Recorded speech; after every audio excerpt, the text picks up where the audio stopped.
नमस्कार। मेरे गांव से निकले मोती श्रृंखला की 12वीं कड़ी में आज जिस व्यक्तित्व पर बात कर रहे हैं उनका परिचय बड़े भाई रविंद्र शर्मा जी डॉक्टर वेद प्रकाश द्वारा लिखित इन पंक्तियों के माध्यम से करवा रहे हैं।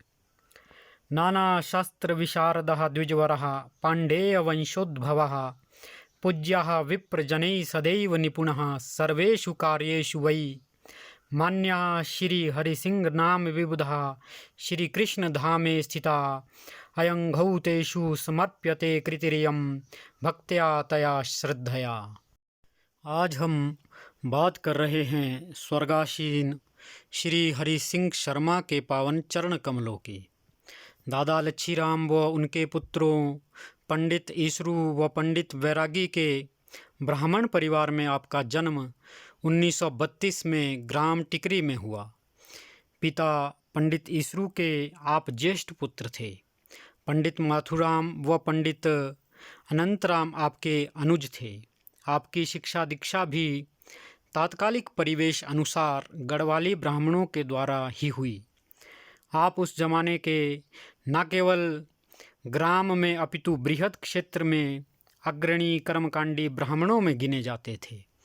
बहुआयामी प्रतिभा संपन्न आप गांव के आदर्श व्यक्ति थे।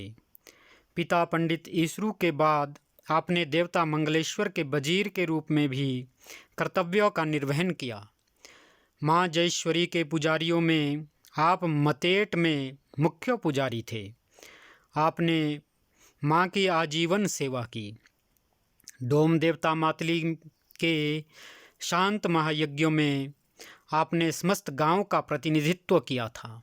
गौरतलब है कि सभी देवटियों में शांत महायज्ञ के दौरान कुंड पूजन पांडेय ब्राह्मणों द्वारा ही किया जाता है। ठेठ पहाड़ी वेशभूषा, बंद गले का कोट वो आप आकर्षक व्यक्तित्व के स्वामी थे। नाम के अनुरूप ही आप सिंह की भांति अडिग व निडर स्वभाव वाले थे। आप कुशल राजनीतिज्ञ थे। भारतीय राष्ट्रीय कांग्रेस के आप सदस्य थे।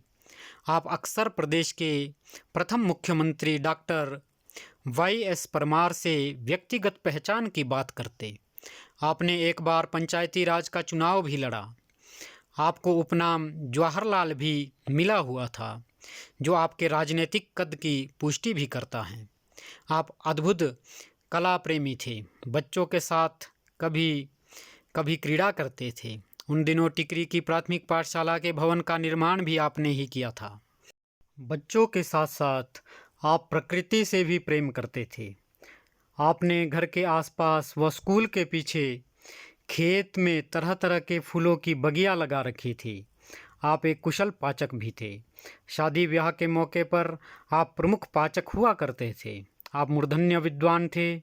आप रियासत एठियोग के राज पुरोहित के रूप में पंडित कानियाराम के बाद सुशोभित हुए।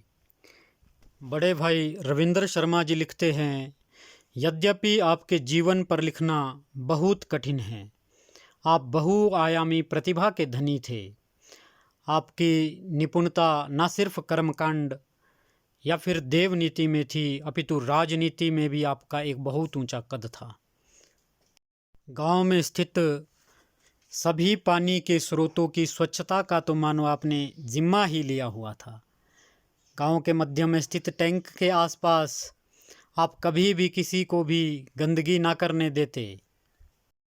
बड़े भाई रविंद्र जी लिखते हैं कि आपके भतीजे डॉक्टर वेद प्रकाश कहते हैं कि उन्होंने आपके ही कहने पर संस्कृत कॉलेज सोलन में प्रवेश लिया व इस क्षेत्र में सफलता भी हासिल की।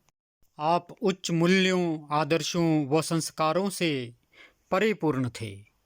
मई 2006 में आपकी आत्मा परमात्मा में विलीन हो गई। आपको बार बार नमन। अगली कड़ी में फिर किसी नए व्यक्तित्व पर बात करने के लिए प्रस्तुत होंगे। धन्यवाद।